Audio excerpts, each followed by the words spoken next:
Around 3.2 million years ago, the Earth looked vastly different from the world we know today. The African continent stretched wide and untamed, covered in open savannas, sparse forests, and vast grasslands where survival depended on instincts, courage, and intelligence. The air was thick with the scent of wild grass and dust, and the sounds of roaring predators and screeching birds filled the ancient skies. This was the time when our ancestors, the early hominins known as Homo habilis, began to carve out their fragile place in the chain of life. In a remote valley surrounded by tall acacia trees, 3 Homo habilis wandered cautiously near a muddy watering hole. Their small, agile bodies were covered with coarse hair, and their curious eyes constantly scanned their surroundings for danger. They were not the rulers of this land but survivors, scavengers, and toolmakers who relied on their growing intelligence to stay alive. They carried simple stone tools, sharp-edged rocks chipped by hand, proof of a mind learning to shape nature for survival. The trio searched the banks for roots, insects, and perhaps the remains of a fallen animal. To them, every meal was a victory, every day a fight to live another sunrise. The wind shifted suddenly, carrying with it a deep, thunderous sound. The 3 hominins froze, their eyes wide and alert. From behind a line of trees, a massive creature stepped into view, a giant saber-toothed wild boar, known to scientists today as Metridiochurus andrewsi. It was unlike anything seen in the modern world. Towering nearly 5 feet high at the shoulders, its body rippled with muscle beneath a coat of coarse bristles. But what made it truly fearsome were its tusks, huge, curved blades of ivory that jutted from its mouth like swords, glinting under the hot African sun. This was no ordinary boar, it was a prehistoric powerhouse, fierce and territorial, capable of killing with a single charge. The beast's small, dark eyes locked onto the 3 Homo habilis. It had caught their scent. A deep grunt rolled through the air as it pawed at the ground, dust rising around its hooves. In an instant, it charged. The earth trembled beneath its weight, and the hominins scattered in panic.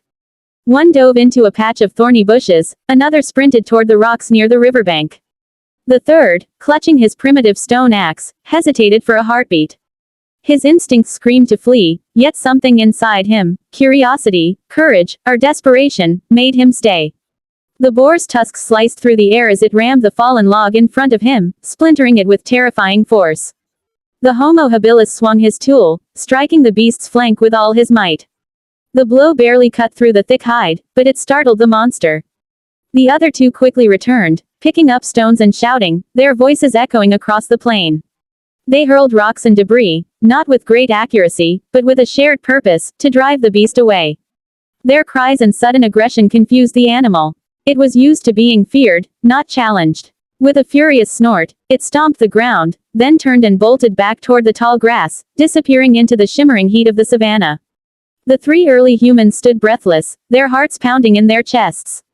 The danger had passed, but the moment left them shaken. Slowly, they approached each other, their faces marked with dirt and fear, but also something new, an awareness of what they had just accomplished. For the first time, their combined intelligence and cooperation had saved them from a predator that should have easily ended their lives. In that dusty clearing, beneath the fading sun, something profound had taken place. As evening settled, the golden light spread across the grasslands, and the sky burned with the colors of red and orange. The trio of Homo habilis sat quietly near a fire they had learned to guard, watching the distant silhouettes of ancient beasts move across the horizon.